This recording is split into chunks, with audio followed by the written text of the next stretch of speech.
Good morning, good afternoon, good evening. Thank you guys once again for joining the 90s podcast hosted by yours truly, Kevin Thompson, founder and CEO of 98 Capital Group. Thank you guys for joining us. As I always say, subscribe to the channel. As I always say, go and get my book, MLB to CFP, live on Apple and Amazon. You have any questions, comments, or concerns, you can email us at info@98capitalgroup.com. Send us your questions. Go to the website at www.98capitalgroup.com. Schedule an appointment. As you know, we're here to do what? Educate, empower, engage, and also entertain. Follow us on all social media channels at 98cap or at MLB2CFP. And subscribe to our Substack. Now what? So when I meet new people who are wanting to engage our services, I often ask, hey, so ask me any question you got. And then they become stumped. So today, I want to give you people who are looking for financial advisors a list on what to ask them when you're doing an interview. This is very, very important. So without further ado, let's get it.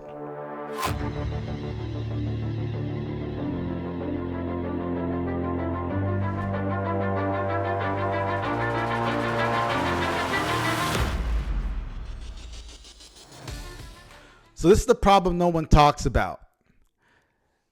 Prospects come in, they sit down, they tell you their life goals, their stress points, everything about themselves. And then you go back and you ask the question, what questions do you have for me? They look at each other. If it's a married couple, they look at each other and they say, well, I just don't know what to ask. I really don't know what to ask. I mean, what should I be asking? Here's the key point to this. Most people were never taught how to interview an advisor. This creates a power imbalance. People end up choosing based on personality, brand, referrals, salesmanship perhaps, instead of competence and alignment. I promise you today, I'm going to walk you through the interview you should be having with every advisor you meet. So, Kevin, why is this important? Well, it's important because you want to know who you're working with. You want to know if there's a good fit. You're not only interviewing them, they're interviewing you at times. In most cases, that's what I'm doing. I'm interviewing to see if this is a good fit for us. But ultimately, it's important to understand not only who you're working with, but what they do. The advisor-client relationship, it impacts taxes, retirement, estate, risk, behavior. You're hiring a quarterback. I hope you're hiring a quarterback. You're not buying a product. I hope you're not buying a product. If you don't ask good questions, you can't evaluate things like incentives, conflicts of interest, the capability, and if it's a good fit. So let's dive deep into some of the core questions you should be asking. Question 1, do you give tax advice or just tax planning? There's a huge difference. Majority of advisors that aren't CPAs and enrolled agents will not give you tax advice. They will give you tax planning. We're going to move money towards a Roth. We're going to do this. We're going to do that. We're going to move money out of your 401k and put it into an IRA. Every situation in your financial life has a tax consequence. Every situation, a simple rollover, it's going to produce a 1099 and a 5498. A contribution to a retirement account produces a 1099. So, 5498 or 1099. So it's important to understand how everything has an impact on you tax-wise. So the first question, I'm going to go back to it. Do you give tax advice or do you just give tax planning? If they don't give you tax advice, I would ask to see someone else that does. Question 2, and by far the most important, hey man, how you get paid? How do you make money? There's different fee types out there: AUM, flat fee, hourly, commission. Ask, how do you make money?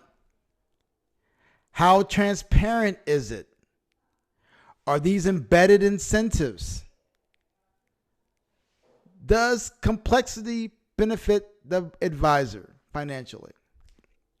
Each one of these fee types has a conflict of interest. Don't let it get twisted here. AUM, they want to gather assets. Flat fee, hey, they want to make it look like it's more complex. They may charge you more money one year and charge you that same amount of money the following year for less work. Hourly, they want to make it more complex so they can charge and have more billable hours. Commission, they want to put you into products. There's no such thing as a plan or a fee type that's absent conflicts of interest. It's just important to know that advisor discloses their conflicts of interest. That is all I'm going to say about that. Outside of the fee conversation, this may be the most important thing to ask. Who do you work for? Who do you work for? Are you working for a business, a company, or is it an insurance firm?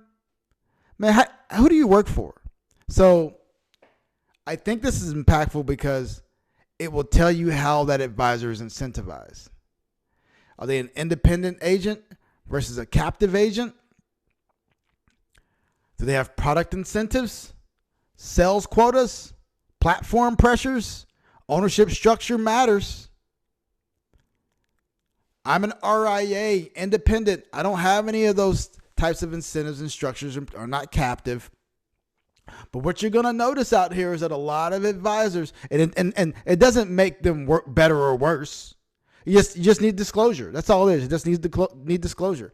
But you're going to notice that there are a lot of advisors that may claim to be independent, but ultimately, if you look down at the bottom of their website, they're working for a company. So find that out. Do they work for a company? And then who are they working for and how they're incentivized? It's powerful. As you know, I like to shoot it straight. I don't bend bullets around here. My name didn't come up. It's a joke. It's a movie. So here's the deal. Question.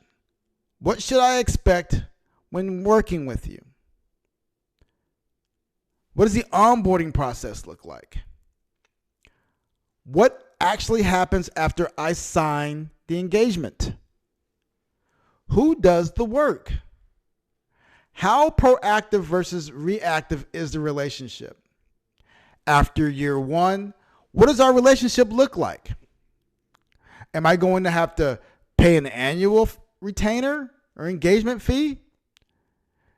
What is the relationship moving forward? That is very important because a lot of times people don't realize that once the work is done for some, there may be another retainer coming the following year. Once the work is done, there may not be any more future engagements. So it's important to know who you're working with and how the process will take place. Here's a question I would ask. What are your specialties? What are your credentials? Are you a CFP, EA, CPA, RICP, a CIPA, a CFA, all that alphabet soup? Do you have any experience with working with people like me? Do you work well with people like me? What problems do you solve in regards to your expertise and your designations? That is valuable. Who do you work with well? What's your ideal client profile? Are there minimums to this? What's your personality fit? Can I text you? Can I call you? What is the depth of the planning engagements that we're going to be receiving? And a very powerful question. Hey, this is my profile. How many clients do you have just like me? Of course, you're not going to be able to answer like I have 7. No, but experience matters. Niches matter. One-off clients don't get good results. Get someone that works well with you. If you're in student loan crisis, go get you a student loan advisor. If you're looking for educational planning, go get you an educational planning type of advisor that knows that type of stuff. Now, a generalist works very well because they have their hands in all the buckets, but they're not going to be experts in all those buckets. They say jack of all trades, master of none. That's okay. But like for me, I master the retirement landscape. Retirees are my friends. That's what I do. But I also work with professionals and business owners. So it's key to understand who your advisor works well with. So to top this off, what good answers should sound like? So let's talk about, you're not looking for perfection. You're looking for clarity, transparency, confidence with without defensiveness, and alignment with your needs. Here are some red flags: vague answers, dodging the fee discussion, overpromising returns, no clear process. We handle everything with no explanation, heavy product language. That are some red flags. So it's about empowering you guys. You're allowed to interview the professionals. This is your money, your life, and your future. A good advisor welcomes these types of questions. If someone gets uncomfortable, that tells you everything you need to know. I'm encouraging you to listen to this podcast, re-listen to it, take down these questions, and when you're interviewing someone, ask them. If you ever want to have this conversation with us, you know where to find us.